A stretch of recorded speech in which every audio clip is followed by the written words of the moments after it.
The dawn came slow over the plains, a pale gold bleeding into frost-stung silver, and the wind carried a sharpness that made the edges of the world feel fragile, like glass ready to shatter.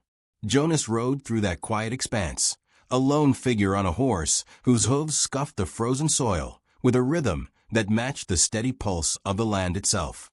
His hat was pulled low, a shadow over eyes that had grown used to watching, to measuring the hidden depths of people and places alike.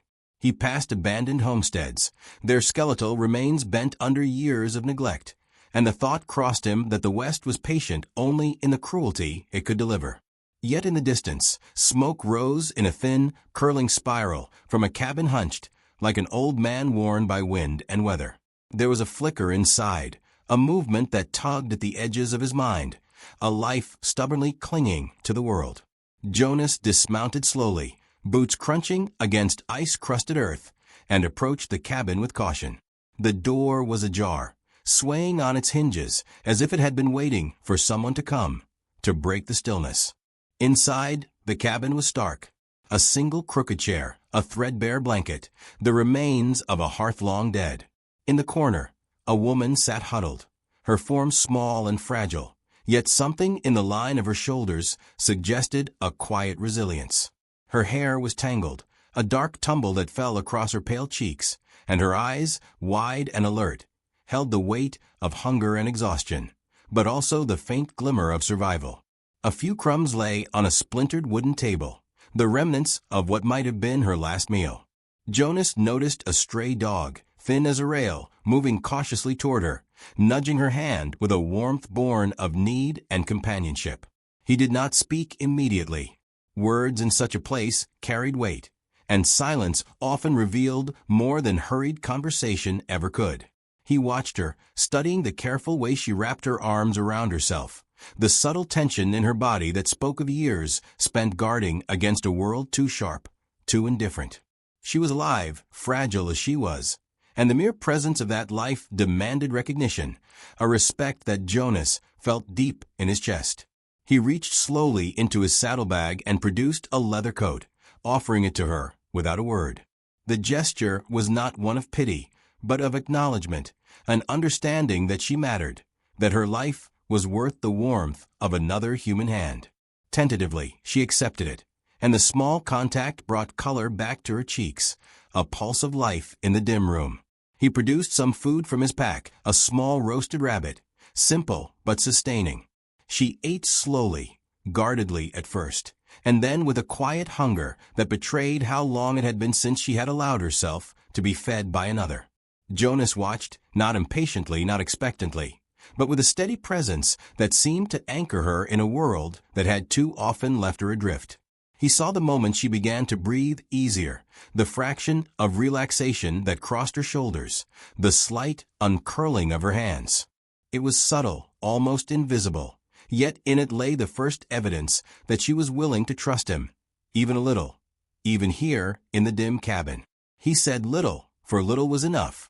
The hearth remained cold, but the room was warmer now, and the dog lay at her feet, eyes closing, the small body a mirror to the quietness settling in her mind. Suddenly, a shout cut through the wind outside, a harsh note that shattered the fragile calm. Jonas stiffened, senses alert. The sound came from the valley below, the timbre uncertain, neighbors, bandits, perhaps nothing at all, but danger was a constant companion in these lands. Janet flinched, shrinking closer to herself, eyes wide with the instinctive terror of someone accustomed to survival by constant vigilance. Jonas moved between her and the door instinctively, a living shield against threat both known and imagined. The wind swirled snow through the gaps in the cabin structure, and Jonas could feel the tension coiling around them both, thick and sharp as the cold outside. The dog growled lowly, the sound barely audible, yet it was enough to echo Jonas' own readiness, a shared instinct to protect what was fragile and alive. He spoke then, softly, not raising his voice, but letting it carry the weight of certainty. "Get up. Pack your things. Now." The words were simple, unyielding, leaving no room for argument, and Janet hesitated, caught between fear and the strange, steady insistence in his tone. His eyes met hers, calm but immovable. And in that gaze she recognized a determination that matched the unspoken understanding of what had to be done. There was no choice here but to move, to trust, to follow him out into the uncertainty beyond the cabin walls. She rose, hands trembling slightly, gathering the few possessions she had with a careful deliberation that spoke of practiced self-reliance. And Jonas watched her, the quiet admiration in his gaze unnoticed by her, yet integral to the rhythm of their fledgling connection. The horse waited patiently outside, steaming in the cold, ears flicking at the wind, and Jonas helped her mount, steadying her with hands warm against her cold. Together they rode across the plains, the wind lashing at them, cutting at exposed skin, but the motion carried a freedom that seemed impossible within the walls of the cabin. The plains stretched endless, yet Jonas felt the weight of responsibility more than the emptiness of distance. Every moment with her was measured, careful, as if the act of riding together was a prelude to something deeper, something he had not yet allowed himself to name. The snow fell silently around them, a blanket that hid tracks and threats alike, the world reduced to the immediacy of breath, hooves, and the small, steadfast beat of two hearts beginning to acknowledge one another. At the crest of a plateau overlooking the valley, Jonah stopped, letting the horse breathe, letting himself breathe, and Janet studied him for the first time fully, taking in the quiet strength in his posture, the steadiness in his eyes.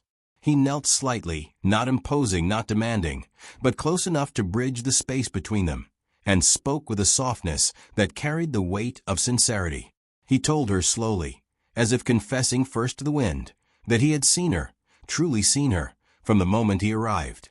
Not as broken, not as weak, but as someone who had endured more than most could bear, someone whose courage was invisible to all but those willing to look. The plains stretched endlessly before them, but in that moment, the world shrank to the space between their hands, the quiet understanding that had grown between them like a fragile sapling in the winter snow.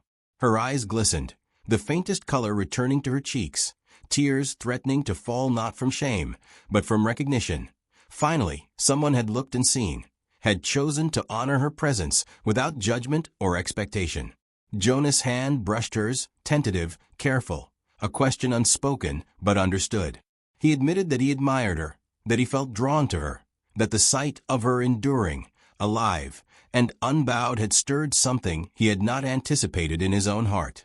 Janet let herself weep quietly, shivering not from cold, but from the sudden, overwhelming sensation of being seen, of being chosen, of having her humanity acknowledged in a way that was rare and precious. The climax unfolded not with gunfire or sudden danger, but with the tremor of hearts finally unburdened, with the truth laid bare between them, raw and luminous. Jonah stood, still holding her hand, and the wind shifted, carrying with it the faint smell of pine and frost, a reminder that the world was still harsh, but that in moments like this, grace could find its way through even the coldest landscapes. They mounted the horse together once more, not in haste, but with a shared awareness that the path ahead would be traveled side by side, that their journey was no longer solitary. Every mile of plains that stretched before them held the quiet promise of life rebuilt, of trust nurtured, of hearts opening slowly, irrevocably. Jonah's voice carried again, this time with a gentleness that made the words almost a caress. He had chosen her because she mattered, because he recognized her strength, and because, in a way that surprised even him, his heart could no longer be silent. Janet allowed herself to lean slightly toward him, the first gesture of reliance she had offered another human in years, and in that motion, the world felt less empty, the cold less biting, and the plains themselves seemed to bend toward possibility. Tears slid down her cheeks, unbidden but welcome, the quiet surrender of someone who had lived long in vigilance, now opening to the warmth of shared humanity. In the stillness that followed, the wind whispered across the plateau, carrying with it the faintest hints of snow, dust, and promise.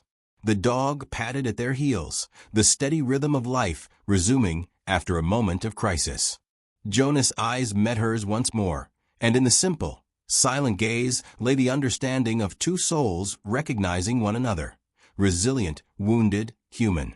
The horizon glowed pale gold again, the sun breaking through clouds as though acknowledging the quiet triumph of choice, of connection, of courage in the simplest acts of kindness. And in that light, Janet understood fully that she had been seen, that she had been chosen, and that the future, uncertain as it remained, held the faintest but most enduring flame of hope. The wind moved around them, gentle now, carrying whispers of promise and of life continuing, of hearts opening, of trust given and received. Jonas and Janet, side by side, faced the horizon together, the weight of the past still present but softened by the tenderness of recognition. And in that quiet, fleeting, perfect moment, the plains held no threat. The cabin behind them seemed a relic of survival past, and the West, harsh and indifferent though it remained, could not extinguish the fragile, enduring glow of two hearts finally unafraid to meet.